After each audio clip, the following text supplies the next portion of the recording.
दोस्तों आज हम निकालेंगे थोड़ी सी मलाई से ढेर सारा घी। लास्ट में हम आपको दिखाएंगे कि घी बहुत सारा निकला है। करीब इतने ही मलाई में हमारा घी निकला था 1 किलो के लगभग। 1 किलो से थोड़ा सा कम था, लेकिन 1 किलो के लगभग निकला था।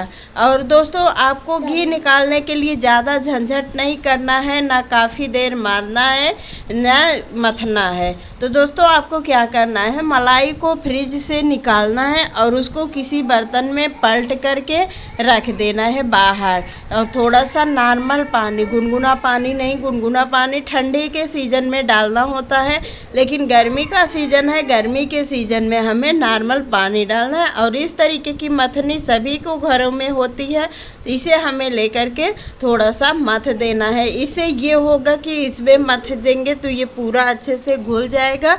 और 1 से 2 घंटे या फिर 3 घंटे भी आप इसे बाहर नॉर्मल टेम्परेचर पर रख दीजिए।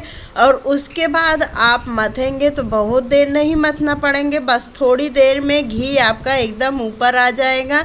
बहुत ही अच्छे से घी आ जाता है, मक्खन जिसे बोलते हैं, और बहुत ही एकदम ताज़ा ताज़ा मक्खन बनता है। वैसे तो घी का रेट हमारे यहाँ इस समय 1800-1900 रुपये किलो चल रहा है। आपके यहाँ कितने रुपए किलो है कमेंट में ज़रूर बताइए। तो दोस्तों थोड़ा सा मथ करके इसमें थोड़ा सा पानी भी डाल दिए हैं। पानी डाल करके हम मथ करके फिर ऐसे छोड़ देंगे।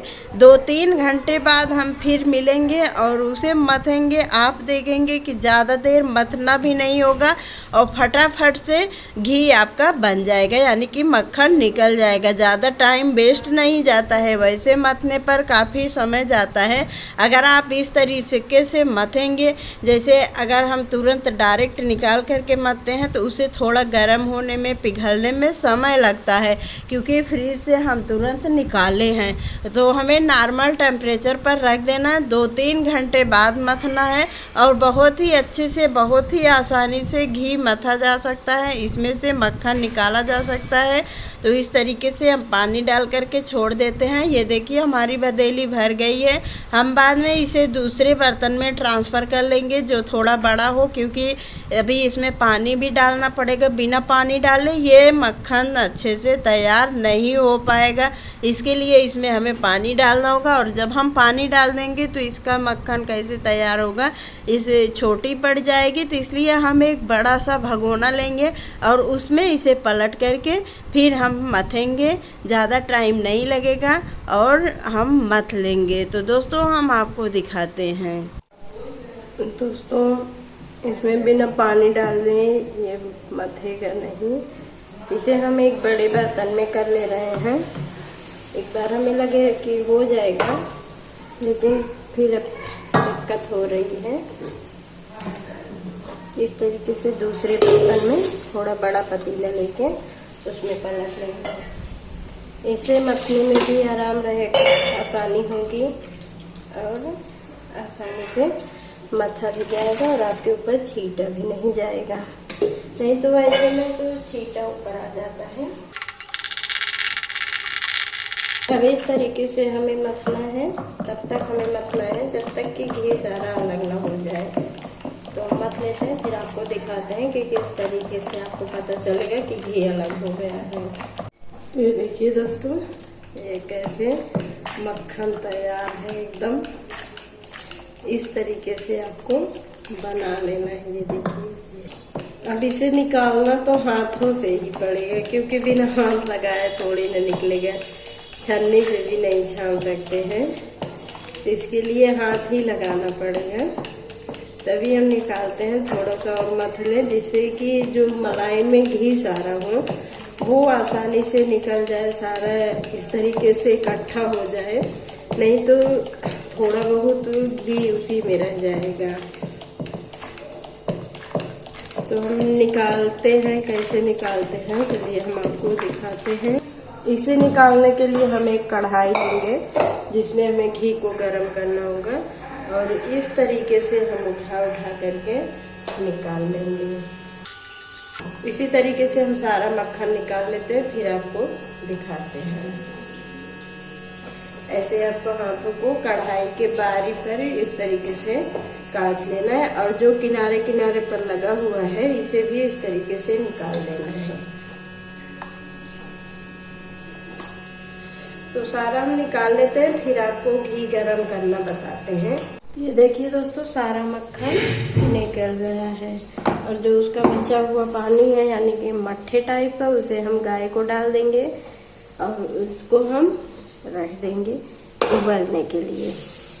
अब इसे उबालने में ज़्यादा टाइम नहीं लगेगा, बस 5 से 7 मिनट में हो जाएगा। सबसे पहले हमें गैस की फ्लेम को हाई रखना है। जब ये अच्छे से मेल्ट हो जाए तब आपको गैस की फ्लेम मीडियम कर देना है। तो हमारा घी मेल्ट हो जाता है, फिर हम आपको दिखाते हैं। तो दोस्तों देखिए, ये मेल्ट हो गया है और ये अब धीरे धीरे उबल रहा है। अब हमें फ्लेम को थोड़ा स्लो कर देना है, यानी कि मीडियम पर। तो ये देखिए, हमने 3 पर कर दिया। अब ये धीरे धीरे उबलेगा और पकेगा। अगर आप तेज आंच पर पकाएंगे तो आपका घी अच्छे से पक नहीं पाएगा और नीचे जल जाएगा। तो हमें इस तरीके से पकाना है और चलाना नहीं है बार बार, बस थोड़ी देर बाद एक बार और चलाना है। तो इस तरीके से हम छोड़ देते हैं, ये पकेगा धीरे धीरे। ये देखिए दोस्तों, इस तरीके से उबालना है इसे, और इसे तब तक उबालना है जब तक कि घी जैसा इसमें से ना निकलने लगे। दोस्तों लाइट चली गई है, अब हम इसे लेकर चलते हैं गैस पर। तो दोस्तों देखिए, घी उबलते उबलते अब ये धीरे धीरे पकना स्टार्ट हो गया है। अब इसी तरीके से ये पकेगा और इसे कैसे आपको चेक करना है कि आपका घी पका हुआ है या फिर अभी कच्चा है। तो इस तरीके से आपको उबलने देना है और देखते रहना है, ना नीचे लग जाएगा। और आपको चेक कैसे करना है हम आपको बताते हैं। इसी तरीके से उबलेगा और ऊपर जो है सफ़ेद सफ़ेद फट फट की आवाज़ आएगी और घी का कलर थोड़ा और चेंज हो जाएगा, थोड़ा लाल कलर में हो जाएगा और घी सारा इस तरीके से ऊपर आ जाएगा और जो नीचे करोनी बचती है वो नीचे जमा हो जाएगी। तब ये पकेगा तब हम आपको दिखाएंगे। अब आपको इसे देखते रहना है, नहीं तो इसी स्टेज पर नीचे घी जल जाता है। तो आप इसी तरीके से इसे उबलने देना है और इसे देखते रहिए। तो दोस्तों इस तरीके से आपको घी को पका लेना है और घी ज़्यादा मात्रा में निकले इसके लिए आपको एक छोटा सा टिप्स फॉलो करना है। आपको इसमें डाल देना है थोड़ा सा चीनी। इससे ये होगा कि आपका घी बहुत लंबे समय तक चलेगा, ये घी खराब नहीं होगा और घी भी ज़्यादा मात्रा में निकलेगा। तो इस तरीके से आपको अभी और पका लेना। ये जो सफ़ेद सफ़ेद नीचे मलाई दिख रही है ये थोड़ा लाल पड़ जाए, इस तरीके से आपको पकाना है। तो हम इसे पका लेते हैं, फिर आपको दिखाते हैं कि कब आपको गैस को बंद करना है। तो दोस्तों देखिए, घी हमारा पक चुका है। अभी हम आपको दिखाते हैं कि इसका कलर भी अच्छे से चेंज हो चुका है और इस तरीके से आपको घी को पका लेना है। अब इसी स्टेज पर आपको गैस को कर देना है बंद। और ये देखिए इस तरीके से अब इसे हमें छोड़ देना है ठंडा होने के लिए। ठंडा होने के बाद हम छान करके किसी डिब्बे में, एयर टाइट डिब्बे में या फिर स्टील के डिब्बे में भी आप घी को स्टोर कर सकते हैं। घी को आप 2, 3, 4 साल तक भी स्टोर कर सकते हैं। अगर अच्छे से घी पका रहेगा तो आपका घी कभी नहीं खराब होगा। अगर अच्छे से आपका घी नहीं पका रहेगा तो उसमें फफूंदी लग जाएगी। तो इस तरीके से घी पकाने का तरीका आपको देख लेना है कि इस तरीके से इसमें इस तरीके से सफ़ेद सफ़ेद गांठ टाइप का हो जाए, तब आपको समझ जाना चाहिए कि घी आपका पक गया है।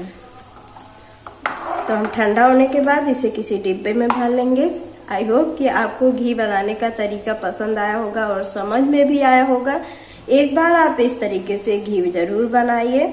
जो मलाई दूध में आप फेंक देते हैं, चाय में डाल देते हैं, तो चाय में वो फेंकी ही जाती है, उसे आप निकाल करके स्टोर कर दीजिए फ्रिज में और फिर जब इकट्ठा हो जाए तो आप उसे इस तरीके से घी बना सकते हैं। तो मिलते हैं अगले वीडियो में कुछ यूज़फुल टिप्स के साथ। तब तक के लिए goodbye, take care, bye bye.